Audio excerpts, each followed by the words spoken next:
Thank you.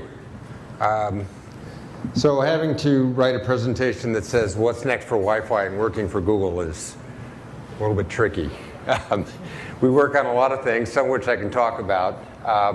But at a high level, when I thought about this question, it was really more, Wi-Fi is a lot about innovation. That's how it got started. It was an innovation ban by the FCC. And there's tons of technology innovation, but I think one of the big innovations going forward is going to be around business models and figuring this out. It's not going to be the traditional models we saw in the past. It's not going to be Google's traditional businesses. It's going to be something new. And so part of looking forward is how do you figure that out. Here was a quote that came out last week from the FCC. Wi-Fi is an essential on-ramp to the internet, yada, yada, yada. And the thing that was interesting about this quote is it didn't come from sales, marketing, politician. It came from the Enforcement Bureau at the FCC in a ruling. And it's basically said at this point, Wi-Fi is an essential right. And somebody had to pay money because they violated, preventing people to get access to Wi-Fi. And then the importance is growing, right? You heard 70% mobile data offloading. I took the visual networking index number of 50% and growing. This is actually a number somebody ought to know, and maybe that's something the Wireless Broadband Alliance can help with, is provide an accurate number here that we all believe because the ranges is so large, and I think it's really pretty useful. And then, how has it gotten here? And it really has been about innovation, but there are a couple things in the innovation that were important. One is that there's ubiquitous spectrum around the world at 2.4 gigahertz. That's filling up. We have to think about what that means. There's also 5.8. But if you think about all the applications Rahul and Tom talked about, it's not going to be sufficient. The second thing is they're really widely available low-cost devices, and part of that is having this incredible ecosystem of a lot of different people. It's also having the right IPR structure. If you look about how much IP goes into a device, there's a lot of intellectual property, but there are not a lot of royalties. And that's made it low cost and inexpensive, and that's something to think about. Another is that there's really been key regulatory and industry support. The FCC really took a chance in 95, or 85, not 95. And then Apple Airport, they were visionary. Intel bundling in Wi-Fi into Centrino, and there are many others. And then I also think the interoperability is something really important to remember too. The fact that you can buy devices from so many different people, and they just interact properly and work, and that's a critical role. So what are some of the challenges now? One is the user experience. I think Tom talked about it. Black holing, where you're on the edge of Wi-Fi and you can't get onto your LTE, and all of a sudden you're not getting any email anymore. There's still a lot of things like that happen that are definitely issues. There's a lot of work around seamless and secure and making it easy to discover, but we're not there by any means. And it's not about the technology per se. It's a lot about getting the business model right so people have incentives to make that right. And coverage and throughput are also really important. And it's not as simple as having enough coverage in your hotspot. It's about managing the capacity. You can connect, but if there's not enough backhaul there and there's not enough incentive to create enough good coverage and good connectivity, it doesn't work. Another is that people are offering Wi-Fi, and how many times do people have trouble saying, why am I doing this? It's just cost me money, but what's the benefit? And working through that, and we need to find ways to provide value to those venues and figure that out. And it's probably not going to come out of paying just for a share of some small piece of revenue that comes from people connecting. It's just not enough to cover all those costs. And then finally, there's this battle between licensed and unlicensed. And a lot of that's driven by mobile operators who want access to the licensed spectrum and see unlicensed spectrum as a threat. I'd assert that at least looking backwards, that Wi-Fi has been actually great for everybody. It's driven demand for mobile data services, which has meant people have been able to sell more expensive data plans. And it's also lowered the cost for mobile operators. The question is, how do you make that equation work going forward and have that balance happen?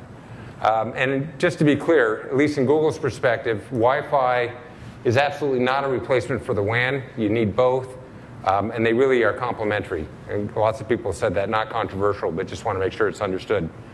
So what are some of the things we're working on that I can talk about? One is we're very active in improving the spectrum story. So Raul mentioned 600 megahertz TV white space. What we're able to do is take the cloud and the fact that we can keep track of who's using the spectrum where and who needs to be protected, and then find the gaps in the unused parts of spectrum and make that available. And low frequency has the benefit of great penetration. And there are a couple use cases that I think are really important. One is in the home or places where you have a hotspot as a range extender, another gear for your basically your access point to reach farther locations to extend the coverage. Another is in Muni Wi-Fi. Now you might be able to deploy outdoor and reach one wall and go indoor. Not all the way throughout the building. It's not a ubiquitous coverage, but now it changes the equation because it's a whole new use case. Another is there's a lot of work around 3.6 gigahertz actually, or 3.55, and here would be exclusive access to the spectrum, but not in a fully licensed way, and so there you could actually deliver quality of service if you needed to. And then in 5 gigahertz, yes, there's 5 gigahertz spectrum today, but there's not very many 160 megahertz channels. There's not enough there. It's too chopped up. And so there the challenge is learning how to share with a bunch of radars that are operating the spectrum very infrequently, like on ships, for example, or missile surveillance systems, things like that. But if we can make it work, then you can get a whole gig of spectrum for Wi-Fi, which is really significant. Another area that we're working on is really making the experience for users, venues, and service providers great in some way. And some of that is we've now deploying in Starbucks, Google Wi-Fi, and that's really a way for us to learn about what's the value for Starbucks, what's the value to venues in general, how can we make it great for users as they walk and get in there. I have to say right now, not that many people connect. And if you're not connecting, it's not a useful network, and how do we fix that in different ways? Another is that we're deploying fiber. We're deploying in Kansas City, Austin, Provo. We've announced more cities. And in those cities, we're also going to deploy hot zones. And hopefully out of that, we'll learn a lot about how hot zones really work, what people really do, and what we can build on that. It's a whole different equation in emerging markets. There you don't have wires, and you don't have a lot of access. You have great cell connectivity for voice with GSM, but there's not a lot of data services available. So we're deploying fiber in Uganda, and basically the anchor tenants are the cell towers, and that justifies the ability to build the fiber network. And then connected to that, we're putting on Wi-Fi. But in this case, because people don't have any other way to get on and get their data services, we're trying to do it in a way that's a shared infrastructure so lots of operators can make this available, and service providers, and offer a low-cost data service for people. There's a lot of work going on in Android, despite what people see publicly, around making the client a lot smarter. Things like the problem of black holing, connecting to the best available network, better location, are all some significant efforts are underway there. And then we're also doing a lot of work where how do we take our cloud and make it so that you can really, drive the cost down of making these networks happen, but make them more secure and more manageable. So for example, when you look at the Internet of Things, one of the big issues with all these devices is how do you connect them? They're headless basically, and you just want to be able to screw the light bulb in and have it be connected and have a way to manage it. The cloud is really a way to get us there. So those are some of the things we're working on. And that's what I wanted to say. So thank you.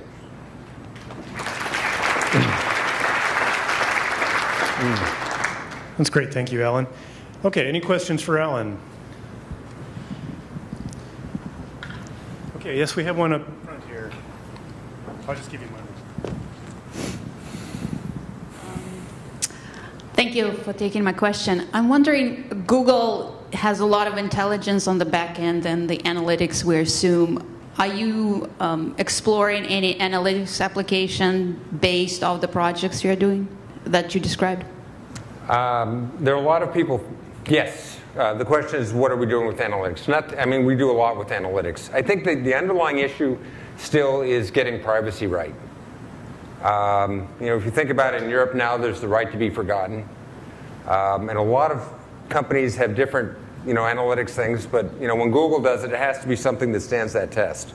And I don't think we have all the pieces in place yet to get that right. So that's really step one, is create a proposition that a end user says, okay, I'm willing to accept the fact that you're going to use information about whatever I'm doing in exchange for what I got, and getting that proposition right.